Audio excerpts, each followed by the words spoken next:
La Margot du village de Magot, conte creusois.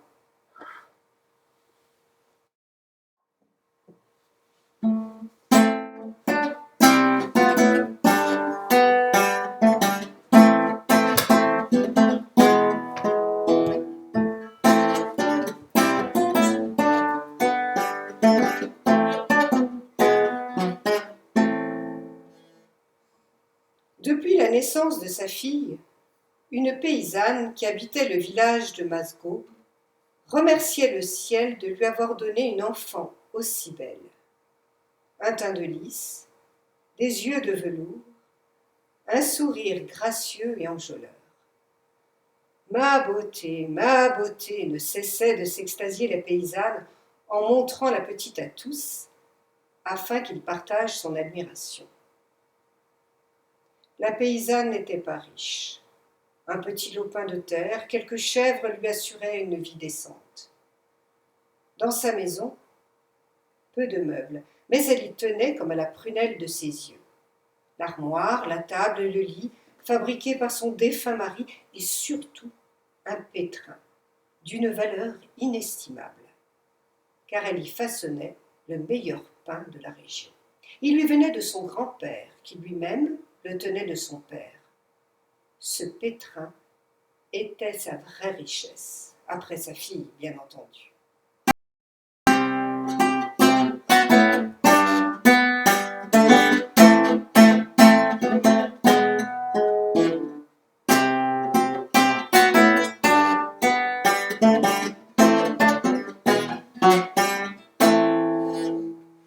En grandissant, la fillette devint une jeune fille au port de tête élégant et au maintien d'une noblesse incomparable.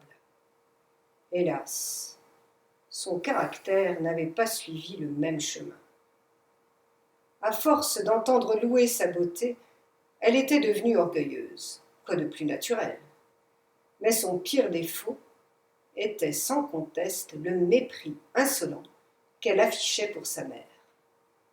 On aurait dit qu'elle avait honte d'être la fille d'une pauvre paysanne.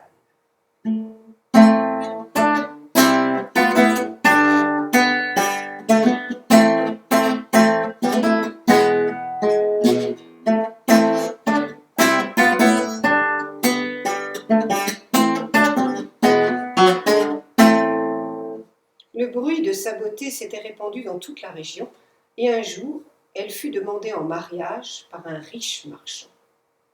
Quel émoi dans le cœur de sa mère, sa fille, une simple paysanne, épouser une riche personne. Naturellement, la cérémonie ne pouvait avoir lieu dans sa pauvre maisonnette.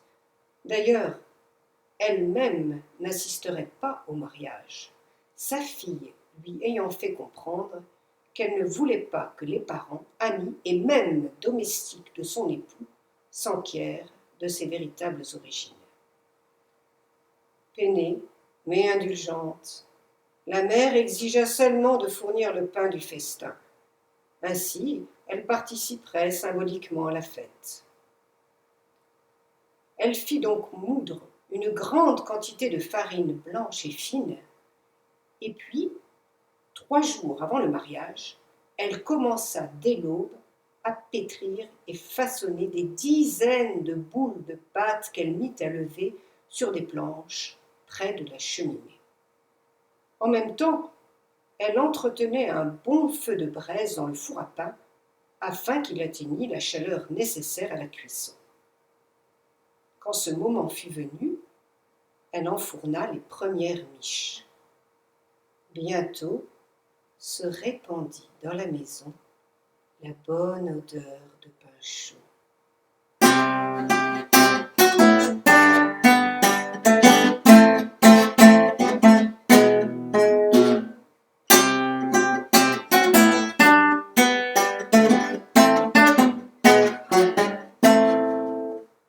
Le matin du mariage arriva. Devant sa porte, la paysanne, fatiguée, mais fière de son travail, vit s'arrêter une caravane de mulets. Le futur époux avait envoyé chercher sa fiancée, en même temps que des miches de pain croustillantes. Les larmes aux yeux, La mère s'apprêtait à embrasser sa fille lorsque celle-ci, d'une voix cassante, ordonna au valet qui conduisait les mulets de charger le lit, l'armoire et tous les meubles de cette pauvre maison. Avant que la mère ait eu le temps de réagir, la caravane était sortie du village et prenait la direction de la vallée voisine. C'est là qu'habitait le riche marchand. Sur l'un des mulets trônait la jeune fille. Elle s'éloigna sans avoir prononcé un mot d'adieu.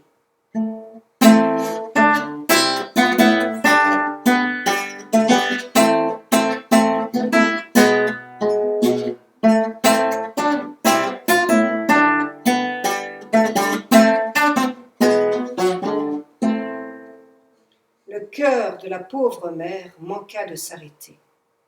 Du seuil, elle suivit du regard la caravane, croyant vivre un cauchemar. Soudain, les mulets marquèrent le pas et l'un d'eux fit demi-tour. Dans un élan d'espoir, la paysanne crut que sa fille revenait pour l'embrasser. Mais elle ne vit que s'approcher l'un des valets qui, entrant dans la maison, s'empara du pétrin oublié dans la pagaille du déménagement. Cette fois, le doute ne lui était plus permis. Sa fille chérie, sa perle de beauté, n'était qu'une ingrate.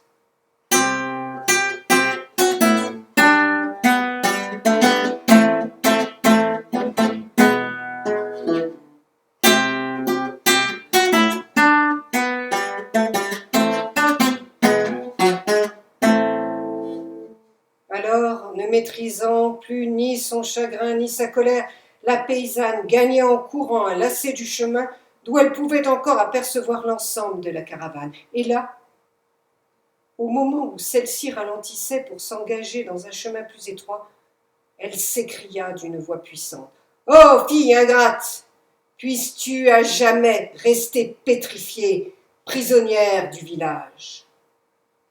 À peine avait-elle prononcé cette malédiction que les mulets, les valets et la future épousée se figèrent sur place, métamorphosés en pierre sculptée. De nos jours, allez visiter le village de Magot, au-delà des chemins bordés de pierres et de buissons d'aubépines. Vous y découvrirez des sculptures brutes, franches et souvent naïves, représentant des personnages et des animaux. On dit que parmi elles se cache une jeune fille d'une singulière beauté. Elle se prénomme Margot, sans doute pour rappeler aux voyageurs le nom du village où ils se sont arrêtés. Car savoir s'arrêter sur les moments de bonheur passés permet de mieux préparer ceux à venir.